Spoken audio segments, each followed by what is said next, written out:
Isa po ako sa napagaling ng Complete. Yun po yung product ng Alliance in Motion Global. Actually, ang kapatid ko po ang nagsimulang gumamit nun. Nabulag po siya for several months, almost 6 months. So, nang ma-introduce sa kanya yung Complete, nag-try siya, 2 boxes lang ang ininom niya. Nakakapagtaka, nakakita ulit siya. And then, after po nun, February last year, na-diagnose po ako na mayroon akong breast cyst sa dalawa. At the same time, meron din na-diagnose din po na meron akong scoliosis.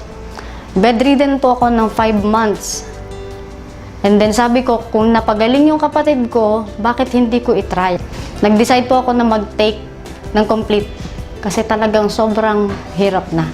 Pakiramdam ko mamamatay na ako kasi parang may nakadagan sa dibdib ko. Every time paghihiga ako, so tuwing matutulog ako, nakaupo lang ako. Nakasandal lang ako sa sofa. Hindi na ako makakain, nahihilo ako. Yung tuhod ko parang wala na, hindi ko kaya tumayo. Nang ma-diagnose po nila ako, sinabihan nila ako na magpa-opera para matanggal yung cyst. Takot po ako sa turok.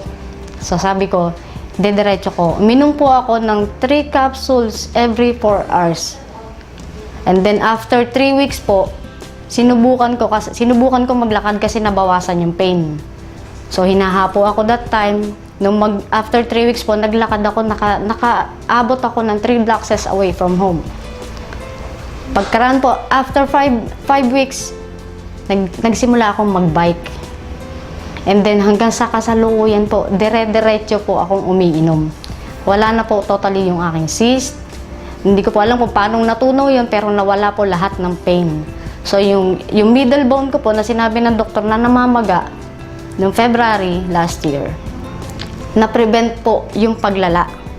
So lahat ng pain na naramdaman ko, kung mararamdaman nyo lang yung sakit, parang hinihiwa yung likod ko mula sa batok ko hanggang sa dulo sa ilalim. Para siyang hinihiwa.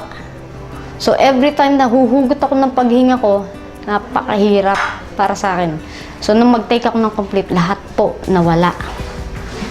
So hanggang sa ngayon, dire-diretso po. Kaya lang ngayon magme-maintain na lang ako. Pag nawawala po yung Complete, parang nanghihina ako. So hindi pwedeng mawala sa akin yun.